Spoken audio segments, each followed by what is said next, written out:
ये क्या है? गमछा। कितना बड़ा है? कैसे नापेंगे इसको? नापने का पैमाना क्या है? मीटर। दूध को नापने का पैमाना क्या है? और आपके चावल गेहूं को नापने का? तो आपने सबको नापने का तो पैमाना सीख लिया, बना लिया। तो आप अच्छे हैं कि बुरे, इसका पैमाना क्या है?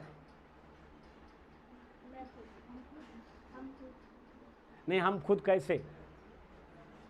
कोई तो नापना होगा ना। जैसे इसको मीटर से नापा, दूध को लीटर से नापा, चावल को किलो से नापा, तो हम अच्छे हैं कि बुरे कैसे नापेंगे? नाप के थोड़ा बताइए।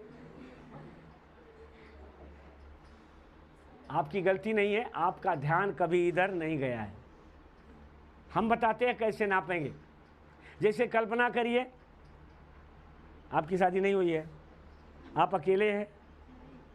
नहीं, पत्नी तो है, भाई नहीं है। नहीं, कल्पना करिए आप दोनों लोग हैं, दोनों में झगड़ा हो गई। हम कहते हैं गलती किसकी है, तो आप क्या बताएंगे? मेरा गलती है। और उनसे पूछे कि अगर गलती, हमारी गलती गुरुजी है, नहीं गलती है। क्योंकि अपनी अच्छाई बुराई को सही नापने का पैमाना नहीं है, बस हमार गलती ना है, बस ये हम जानी ला, ये पैमाना सही नहीं। तो भगवान बुद्ध कहते इस संसार में अच्छाई और बुराई को नापने का पैमाना जरूर चाहिए, और ये पैमाना अगर आपके पास हो जाए तो निश्चित है अगर आप डूबने की स्थिति में आएंगे तब भी बच जाएंगे। कैसे? एक उदाहरण से समझाते हैं। उब तो नहीं रहे बच्चों? नहीं उब रहे तो हम अपनी बात स्टार्ट कर दे, पूजा करके भागे, है ना। ये देखिए कलम है, पानी इतना बरसा है कि हम जहानागंज से, आपके सर जी का घर है उटनी, और उटनी जाने के लिए इतना पानी बरसा है कि रास्ते में न सड़क दिखाई देती है, न कुआं दिखाई देता, न तालाब दिखाई देता, केवल पेड़ दिखाई देते हैं। हम कैसे जाए? जैसे इधर से तो सड़क पकड़ लेंगे, समझिए वो बबुरा से सीधा हमको उटनी जाना है, तो बीच में सब खेत है, जमीन है, नहर भी है, तो नहर छोड़ दीजिए, नहर को मिटा दीजिए। कोई ऐसा जगह नहीं मिलता जिससे हम जाएं और उटनी पहुंच जाए। तो केवल खेत दिखाई देता है, और खेत के ऊपर क्या है? पानी है, और नाला कहाँ है, नदी कहाँ है, कुआं कहाँ है, ये पता नहीं चलता। हम कैसे जाएं कि डूबे ना? कैसे जाएं कि डूबे ना? नाव कहाँ मिलेगी? वहाँ खेते में, खेत में नाव नहीं है, नदी का पुल नहीं है, वो सब डूबा हुआ है। अब हम बताते हैं आसान तरीका। अपनी लंबाई का एक डंडा ले लीजिए, अपने को नापने का डंडा ले लीजिए। कल्पना करिए आप 5 फुट के हैं, तो 5 फुट का डंडा ले ले, आगे आगे डंडा पानी में डुबाए, अपने आगे मत जाए, डंडा को पानी में डाले। अगर डंडा डूबा नहीं तो आपको क्या बोल रहा है? आओ कोई खतरा। डंडा क्या बोल रहा है? आओ कोई खतरा। ये में जेकर हमारा बात ना जब तू कहीं देखा गुरुजी झूठ बोलत हो। डंडा कहाँ बोलता है? बोल रहा है, उसकी भाषा हम समझ नहीं रहे, और जो समझ लिया वो क्या जानेगा। जब मेरी लंबाई का डंडा डूब रहा है तो उसका मन ही कहेगा हम भी जाएंगे, तो हम भी क्या करेंगे? तो डूबने से बचाने का संदेश कौन दे रहा है? और जहां डंडा नहीं डूबा तो आगे बढ़ते जाइए, बढ़ते जाइए। जहां डंडा डब से डूब गया तो आपको क्या कहता है? सटला तो गईला बेटा। यानी हम डूब गए तो आप भी बचने वाले। तो फिर क्या करे?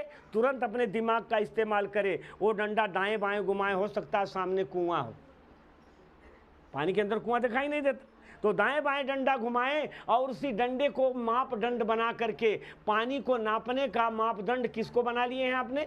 डंडा को। और जिधर से डंडा ना डूबे, हो सकता है थोड़ा देर होगी, लेकिन सुरक्षित आप उटनी पहुंच जाएंगे कि नहीं?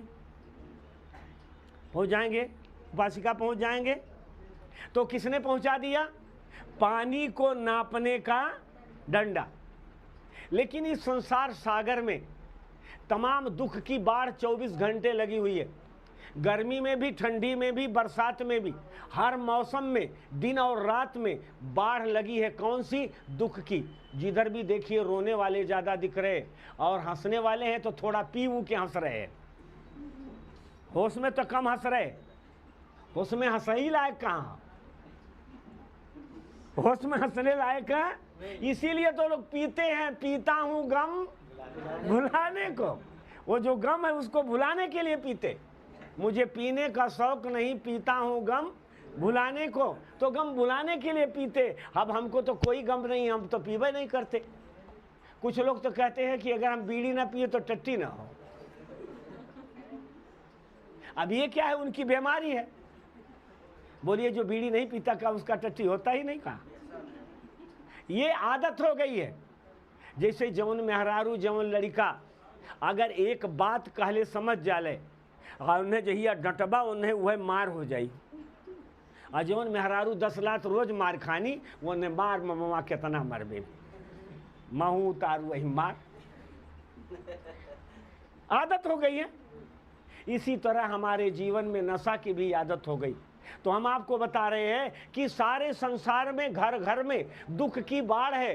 पति पत्नी डूब रहे हैं, सास बहू डूब रही है, ननद भौजाई डूब रही है, बहन बहन डूब रही है, भाई भाई डूब रहे। डूबते नहीं तो एक दूसरे का खून कर रहे हैं। सुनते हैं कि नहीं? बेटे ने बाप को मार दिया, पत्नी ने पति को मार दिया, पति ने पत्नी को मार दिया। ऐसा सुनते हैं कि नहीं पेपर में?